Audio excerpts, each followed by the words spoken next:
On top of that, longitudinal line, we've got the third pole of the world sitting.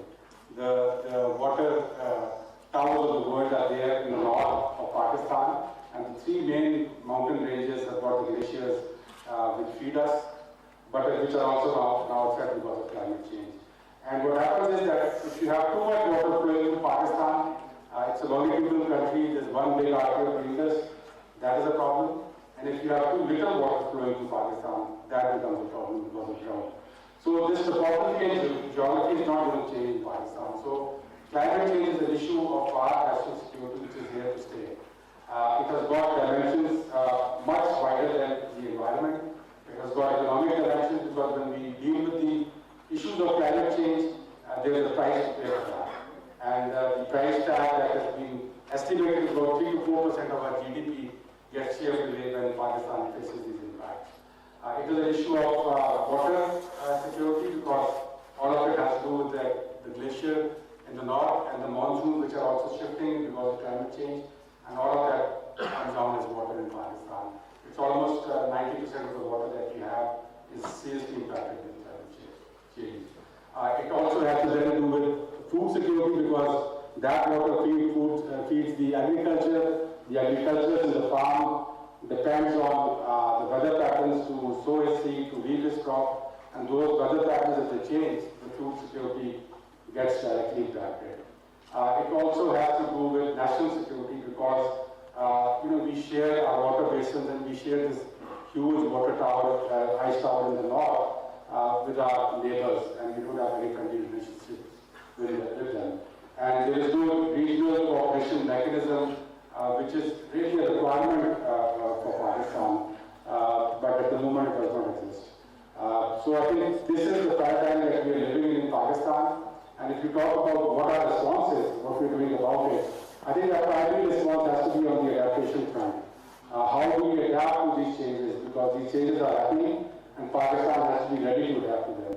So we have to set up early warning systems so that we know about these changes as early as we possibly can, as early as we scientifically can. That we are doing that, we're setting up a lot of monitoring stations on our glaciers, which are melting, so that we know very soon what is happening in the north, because whatever happens in the north very soon travels down to the south. Pakistan is built that way. So we are setting up those monitoring stations so that we can set up early warning systems. We are also setting up these weather stations in Balochistan, which is a drought-ridden province of Pakistan.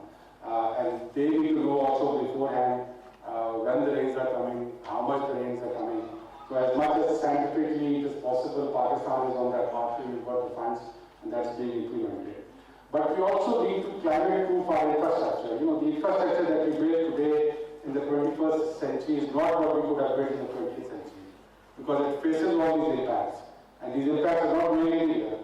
So this climate-proofing of infrastructure is important, and when climate change hits any country, 90% of the impacts are because of the wrong infrastructure being in the wrong place, built in the wrong way. And so we are cognizant of that, and our planning process has been tweaked to add a climate risk box in it, so that any infrastructure project in Pakistan has to look at climate change risks and then make that design. But what we're also doing when we talk about the tree plantation campaign, that's a nature-based solution to deal with climate change.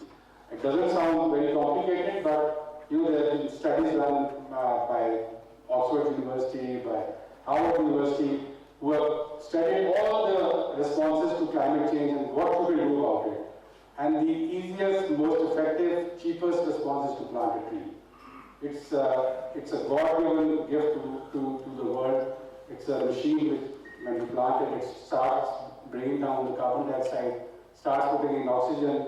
It regulates the local climate in areas where it is direly required, and it also stores the water and then gives it, the rainwater, and then gives it down to the ground. So it's the machine that every climate impacted country needs. In Pakistan, luckily, with the vision that we have, the Prime Minister even in KP, we started the Billion Tree Project, which was a big success.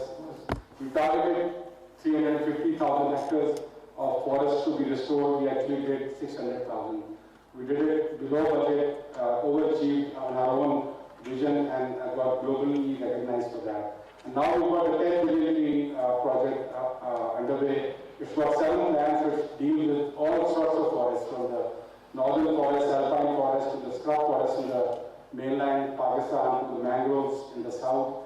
And it's got a human dimension to it. All of this nature-based solution is based on encouraging communities to come in, giving green jobs to the people. So even in this pandemic, when we got hit by the pandemic, we announced what was called the green stimulus. And the idea of the green stimulus was that we needed to protect nature, but at the same time generate green jobs. So about 85,000 green jobs got generated in a COVID-safe environment for young people by this project during the COVID era. At the same time, we also started a protected area initiative. I talked about the 12 ecological zones. Pakistan is a very unique country. And these, we've got sites in Pakistan which are not present anywhere else in the world. And these need to be protected for our future generation. So we are doing that through this protected area initiative. We are, expanding our protected areas exponentially, I would say, because we had 30 national parks just 8 months back. Today we have 45, covering a huge expanse of area. All of these national parks will also get jobs because, we will employ park rangers and young people to go out and protect nature and be part of this protected area initiative. It's also something as a tool, a nature-based tool to counter climate change. I'll just take a minute to talk about the energy side also, because that's the other part of climate change. That we talk about nature, we invest in nature, and that helps to fight climate change. But we also, on the energy side, we need to be on the right side of history. And Pakistan has decided that we are not part of the problem, and we don't want to be part of the problem. We want to be part of the solution to climate change. So on the energy side, we've taken some very big decisions. One of which is that we are moving towards clean energy. We set a target of 60% of our mix to be clean energy, which is hydro. And we're lucky to have hydro, wind, and solar present in Pakistan. So we've set a target, and now we're moving in that direction. We're trying to get off the coal bandwagon. Previous governments put us on the imported coal bandwagon. So we were importing coal, setting up these projects in Pakistan. So we have decided not to do it anymore. So the Prime Minister made a very bold statement to immediately stop it. And we are not just talking, we're also walking that talk. We shared 2,600 megawatts of a signed imported coal project and added 3,700 megawatts of hydropower. We are also talking about electric vehicle transition. That's the way the world is going. That hurts us more because transport is 40% of our emissions. It's also bad for climate change, but it's worse off for air pollution in Pakistan. So we need to get rid of that problem, and one of the ways to do it is to go electric. So we've set up a policy and 30% transition towards that solution. So, I would just like to say that, climate change is a problem which is not going to go away in Pakistan. It is here to stay because of the way we are. But we are in a position to confront the issue and try to adapt to the new world which has got climate change in it. And Pakistan is doing that, and it will remain in the middle of the equation as far as human security is concerned. And I'm glad that we started the discussion on that. Thank you so much. Again, we've looked at it from the energy, food security, water, all of those perspectives. But I think ultimately, and that's the whole idea behind the security paradigm as well, where it goes back to personal security as well. And we have Mr. Ghani with us, we're very fortunate. And we know that visible success in terms of counter-terrorism that's measured, that's been acknowledged again, time and time again, all over the world. The next step obviously is counter-extremism. How do we measure the success in that area?